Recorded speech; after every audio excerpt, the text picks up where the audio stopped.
Hi! Welcome to my mini vlog. Ayan, pagising ko pala, binili pala ako ng almusal ni boss. Diyos ko, nakasilunin kaya kayong madam, ne? Wow! Pag galing kasi sa trabaho si boss, pag uwi niya, dinadaan niya yung nagtitinda ng almusal para hindi na ako magluluto. Tapos bumili rin siya ng paanong manok. Diyos ko, 100 Diyos ba, kaya guwaya rin pamamalat ko kanini.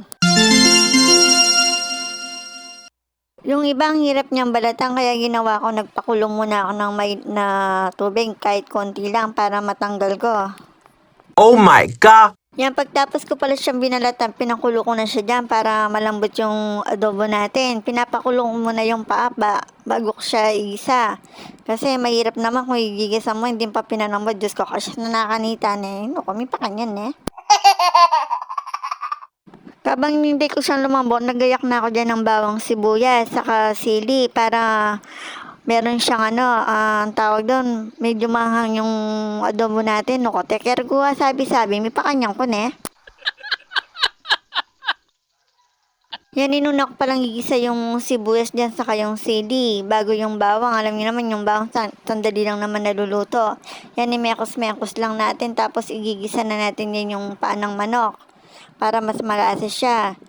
Hindi ko na lang pinakita paano ko nilagyan ng tubig. Alam niyo naman yung pagluluto, may pakanya kayo ne. Yan. Tapos ano lang natin dyan, igisa-gisa. Nilagyan ko na lang siya ng toyo sa kasuka, saka paminta pala. Diyos ko, may pakanya ko, natakalingan ko. Yan, habang hinintay ko siyang maluto, nilagay ko na yung mga sapin sa upuan. Naglaba kasi ako kagabi, hindi ko na lang pinakita. No, ko bising kaya kayong madam. Wala mo, tutunay, may pakanyang ko ne.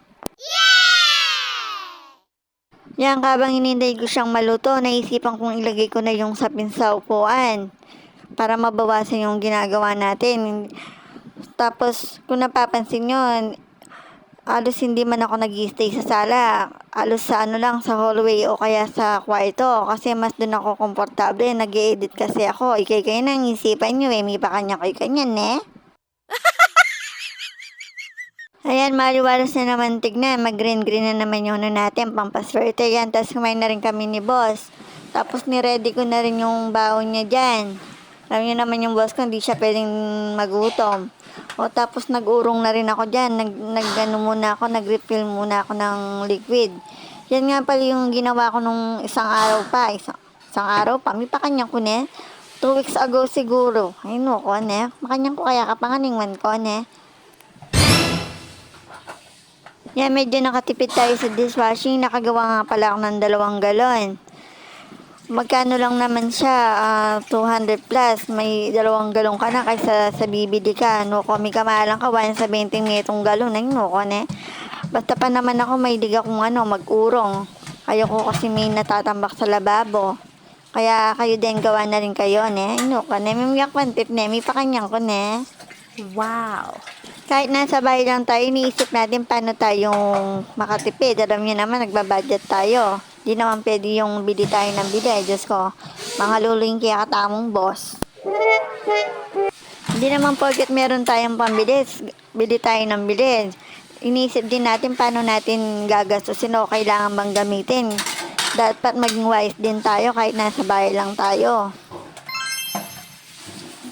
Ayan, habang nag-urong ako, nagre-ready na rin dyan si boss kasi oras na rin, palis na dyan si boss. Tapos kinuha ko yung susing na dyan. Diyos ko, kapanutos na, may pakanyang yan eh. Tenergo kaya agad ko na ne.